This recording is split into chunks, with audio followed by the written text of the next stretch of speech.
¿Qué onda a todos? Bienvenidos a Tu Fórmula. Hoy les voy a traer un video que ya me lo habían estado pidiendo mucho, que ya les había prometido desde hace tiempo que se los iba a sacar, pero hasta ahorita ya se me hizo el tiempo y justamente vamos a platicar de esto. Y es sobre el impacto que ha tenido Drive to Survive en la Fórmula 1, en sus fanáticos y justamente en la propagación de este mismo deporte, tanto económico como en el gran crecimiento de fans que ha tenido, sobre todo para el mercado de Estados Unidos, el cual evidentemente lo podemos ver súper claro con la llegada del GP de Miami para esta temporada y sobre todo con el anuncio de que el siguiente año ya se va a correr en Las Vegas, con lo que tendremos 3 grandes premios en Estados Unidos. Este gran impacto y crecimiento que ha tenido la Fórmula 1 de fans en Estados Unidos se debe principalmente a Drive to Survive, y en este video justamente les voy a desmenuzar los porqués, aprovechando que también en el fin de semana, en la semana del GP de Miami, se anunció que se confirma 2 temporadas más de Drive to Survive, la quinta y la sexta. Para poder entender bien este impacto y este crecimiento que ha tenido Estados Unidos y poder comprender y analizar todo lo que hay detrás del marketing para lanzarse al mercado estadounidense, tenemos que entender a la Fórmula 1 como un antes y un después de que la comprara Liberty Media, esta empresa estadounidense. En 2015, antes de que fuera comprada por Liberty Media, el director CEO de la Fórmula 1, Bernie Ecclestone, decía que él no le interesaba el mercado juvenil, que no le interesaban los jóvenes. Él incluso decía que prefería que un señor de 70 años que tiene mucho dinero lo viera y que pudiera pagar para ir a los GPs, a que estos niños, incluso así decía, que estos niños le prestaran atención al deporte. Claramente allí el enfoque entonces de la Fórmula 1 en esa época era justamente al mercado de adultos mayores. Como él decía, un señor de 70 años no tenía ningún interés en esto. Sin embargo, Liberty Media llega y comienza a comprar la Fórmula 1 a partir del 2016. Esta adquisición que hace Liberty Media se da en 2 partes. Con una evaluación de $4.4 billones. Primero, en septiembre del 2016, Liberty Media paga 746 millones en efectivo por el 18.7% de la Fórmula 1. Y después, en enero de 2017, se completa esta compra. Sin embargo, lo que hizo Liberty Media fue también asumir la deuda que tenía la Fórmula 1, porque la Fórmula 1 en ese momento presentaba deuda cuando Liberty Media se acerca a comprarla, es decir, estaba en fuertes problemas financieros la máxima categoría, por lo que entonces al asumir esta deuda acaba subiendo la evaluación y la compra total por $8 billones. En eso es lo que en enero del 2017 Liberty Media compra la Fórmula 1.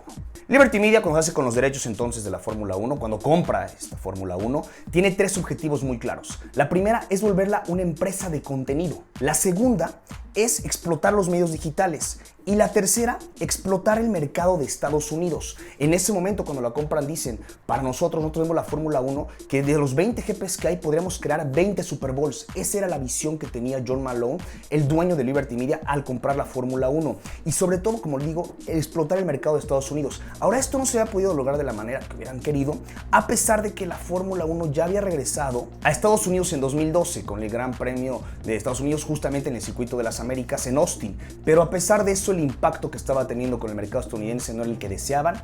¿Por qué? Porque aparte estaba viendo un boom en Asia de la Fórmula 1 por el GP de China, por el de Singapur, por el de Japón, por el de Malasia. Entonces el mercado que estaba empezando a traer era el asiático, y el europeo, incluso las generaciones de abajo, ya no estaban fijando tanto en la máxima categoría. Entonces con Liberty Media, John Malone tiene claro que uno de sus principales objetivos es expandirse a Estados Unidos, volverlo una empresa de contenido y sobre todo explotar los medios digitales, que hasta ese momento no eran tan explotados en cuanto a las ligas top del mundo, refiriéndome a la NBA, a la NFL y a las de fútbol. Para esto, Joe Malone trajo a todo su equipo, un equipo nuevo de Liberty Media que introdujo a la Fórmula 1 para lograr este objetivo. Para empezar, quitó a Bernie Ecclestone como CEO y puso a Chase Carey.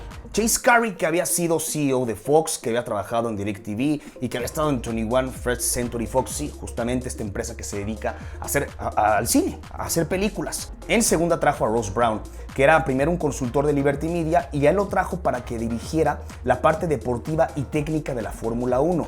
Y por último, una de las contrataciones que trajo John Malone, que fueron claves para lograr que esto se expandiera y se volviera una empresa de contenido y que se expandiera a Estados Unidos, fue la incorporación de Sean Bratches, que era un ejecutivo de ESPN.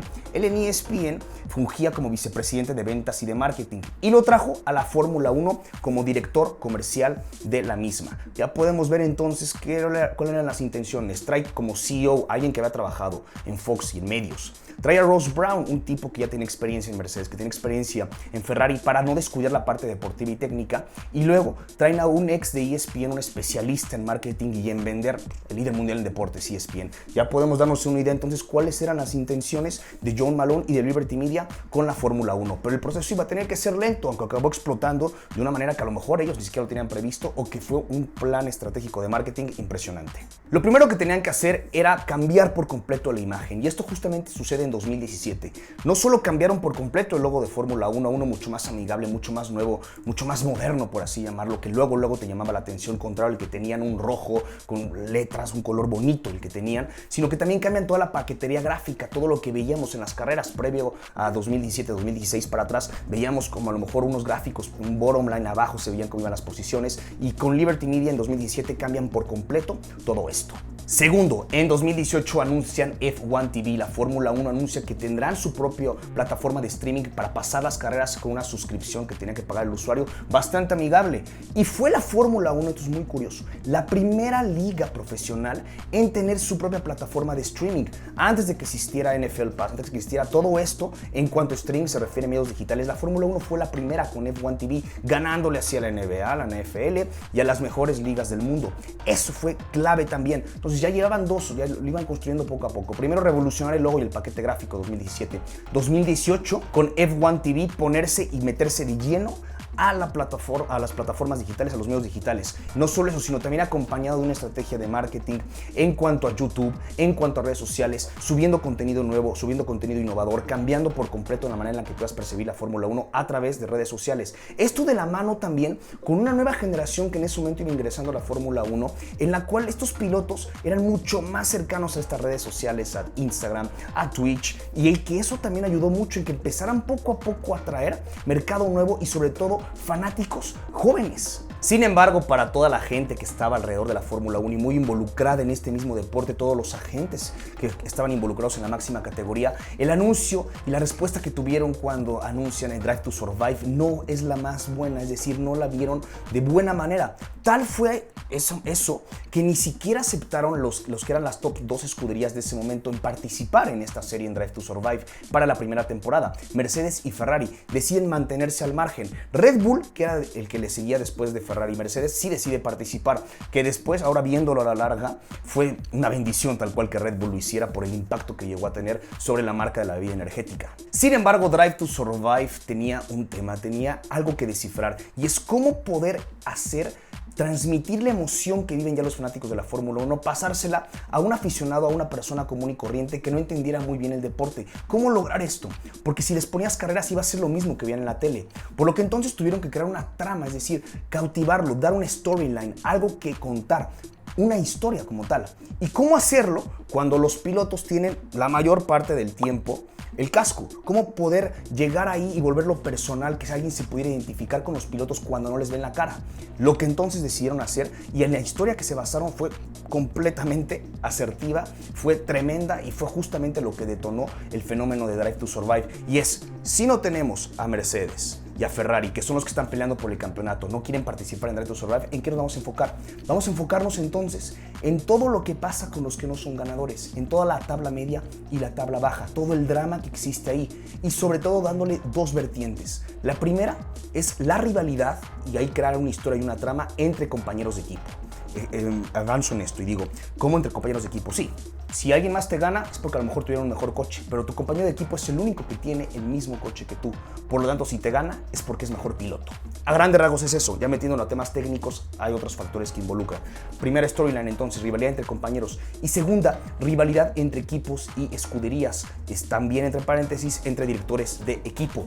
¿Cuál es la rivalidad entre McLaren y Racing Point? ¿Cuál es la rivalidad entre Zak Brown y el propio Stroll? ¿Qué está pasando detrás de eso? ¿Por qué te conviene quedar mejor en quinto y en sexto? ¿Por qué hay tanto drama por un par de posiciones? Y es por todos los millones y por todo lo que te acaba generando el que simplemente acabaras 2 posiciones arriba en el campeonato de escuderías que tu rival directo. Eso fue justamente la clave. Ahora, si la gente no se puede identificar con los pilotos porque tienen el casco puesto la mayor parte del tiempo, hay que sacar menos carrera y sacar entonces todo lo que pasa afuera para que que los pilotos salgan sin casco. Por lo que entonces un dato muy curioso es que en Drive to Survive menos del 20% de todo lo que sale en esta serie es carrera. El 80% es más lo que pasa fuera de pista y las declaraciones de los propios pilotos. Y para esto, como toda buena historia, tenían que empezar a girar de algún punto sobre un piloto que fuera el protagonista mínimo al principio, y escogieron al más carismático de todos, Daniel Ricciardo, el que generaba sin duda alguna, aprovechando también de la mano todo el drama que existió con Red Bull por la llegada de Max Verstappen y luego la salida de Ricciardo. Fue genial eso y fue una perfecta historia para iniciar Drive to Survive. La segunda temporada también se vuelve un éxito porque justamente llegan los dos que no habían querido participar. Llega Ferrari, llega Mercedes, y también no solamente ahora nos da una perspectiva de lucha por el campeonato, sino también otras dos rivalidades, Leclerc y Sebastian Vettel, Valtteri Bottas y Lewis Hamilton. Simplemente era el cuento y la telenovela perfecta para contar de Drive to Survive y les funcionó a la perfección. Y si bien es cierto que sí la dramatizan, como incluso Max Verstappen lo llegó a declarar y por eso mismo se negó ya a participar en la serie, sí, claro que lo hacen, pero es justamente el objetivo. Podremos a lo mejor compararlo un poco con lo que hacen con The Ultimate Fighter, que es justamente esta serie un poco abajo de la UFC, y con este The Ultimate Fighter también así fue como creció la UFC. Sin embargo, lo de Drive to Survive, desde mi punto de vista, incluso supera lo hecho por The Ultimate Fighter. Para irnos a números más claros, ¿qué fue lo que generó Drive to Survive y cuál ha sido el crecimiento de este deporte, de esta máxima categoría, desde que sale Drive to Survive en 2019? Desde entonces, la Fórmula 1 ha recaudado 73 millones de nuevos fans. Ha incrementado en Estados Unidos, que era el principal objetivo, en un 40% la audiencia. Y en este periodo que salió Drive to Survive en 2019 a la actualidad, se han corrido y se han vivido 7 de los 10 grandes premios más vistos en la historia. Y de la mano con esto, también existió la carrera más concurrida, que fue justamente el GP de Estados Unidos en Austin en 2021. Con 400,000 personas asistieron al Gran Premio de viernes a domingo, 400,000, con lo que entonces se convierte el GP más concurrido en toda la historia de la Fórmula 1. Y no solamente eso, sino que también trajeron al mercado las mujeres. En 2017 las mujeres representaban el 10% de la audiencia total de Fórmula 1. En 2022 se representan el 18%, un incremento tremendo si tomamos en cuenta que fue de 10% a 18% en cuanto a la audiencia femenina sobre la máxima categoría. Entonces podemos concluir que Drive to Survive sin duda alguna es de las mejores estrategias de marketing y de difusión de una marca que se han hecho en la historia, y si no es que en la misma historia de la Fórmula 1. Ahora, lo increíble de esto y lo que es una locura es que este comercial, porque lo podemos llamar como un gigante comercial el cual hace la Fórmula 1 a través de Netflix con esta serie Drive to Survive, ya en la actualidad la Fórmula 1 no paga a Netflix por esto, sino al contrario. Netflix le paga a la Fórmula 1 por los derechos y para poder sacar Drive to Survive, lo cual lo convierte esto en una locura. Es decir, de las estrategias de marketing más exitosas en la historia de los deportes, el deporte como tal no está pagando para ser anunciado. Es como si a una marca en el Super Bowl le pagaran para sacar su comercial. Es justamente lo que sucede con Drive to Survive y Netflix. Netflix le está pagando a la Fórmula 1 para que la Fórmula 1 saca y haga su comercial más exitoso en los últimos tiempos, si no es que en su historia.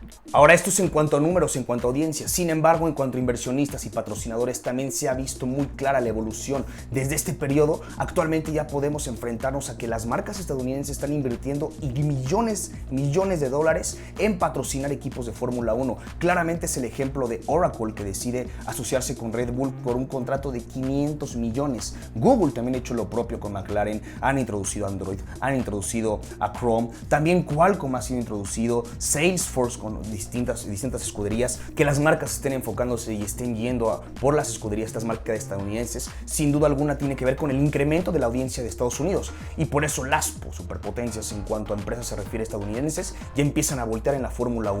Esto, por supuesto, se acaba confirmando con la llegada del GP de Miami, que fue denominado el Super Bowl de la Fórmula 1, y posteriormente con el anuncio de Las Vegas, para que entonces el próximo año, en 2023, Estados Unidos tenga 3 grandes premios. Una locura lo que se está creando, una locura lo que sigue en Miami. Lo de Las Vegas le va a seguir, por supuesto, y esto también abre un nuevo panorama, como bien lo mencionaba Joe Malone cuando compra la Fórmula 1, que él quería 20 Super Bowls. Y es que sí, ahora el estar yendo a ciudades metropolitanas, ciudades de comercio, de fiesta, justamente es lo que están provocando, que sea todo lo que suceda alrededor de la Fórmula 1 y lo que pase fuera de ella, fuera de pista, sea una celebración, una fiesta, eventos, patrocinadores, fiestas, celebridades, todo esto es lo que está generando. Y ese es el camino que va enfocada la Fórmula 1. Desde que Liberty Media lo compró ya está viendo frutos, ya está rindiendo, ha incrementado sus acciones tremendamente y la evaluación total sobre todo de la Fórmula 1 ha sido tremendo su incremento. De 8 billones a 13 billones, un 63% de incremento en 3 años la evaluación de la Fórmula 1. Y esto apenas está empezando cuando ya nos dejan claro cuál es el pronóstico y cuál es a lo que apuntan para que sean los próximos grandes premios de esta segunda etapa, segunda era de la Fórmula 1 post Liberty Media desde que esto lo compraron. Ahora ustedes díganos, ¿les gusta esto? ¿No les gusta? Que a lo mejor empiecen a sacrificar circuitos históricos porque no atraen y no son en ciudades que muevan mucho comercio, muevan finanzas, muevan celebridades, muevan fiesta, muevan gente, muevan masas. O si les gusta que ahora cada GP parezca un Super Bowl y parezca una celebración brutal de fiesta y de todo lo que sucede alrededor. A lo mejor estaremos sacrificando circuitos históricos, de lo cual ya se está hablando en este momento. Las sprint races también van de la mano con volverlo más espectacular y que se vendan más entradas para los viernes y también para los sábados y evidentemente para los domingos. ¿Ustedes qué opinan? ¿Les gusta este nuevo enfoque que está teniendo la Fórmula 1? ¿No les gusta? Obviamente esto siempre de la mano de Drive to Survive. ¿Les gusta Drive to Survive? ¿Qué opinan de las próximas temporadas, de las últimas que han salido? Déjenos en los comentarios, suscríbanse al canal, denle like, compártanlo, visiten también nuestras redes como @tuformula_1 en Instagram y en Twitter y visiten nuestra página web www.tuformula.com.mx. Esto es Tu Fórmula.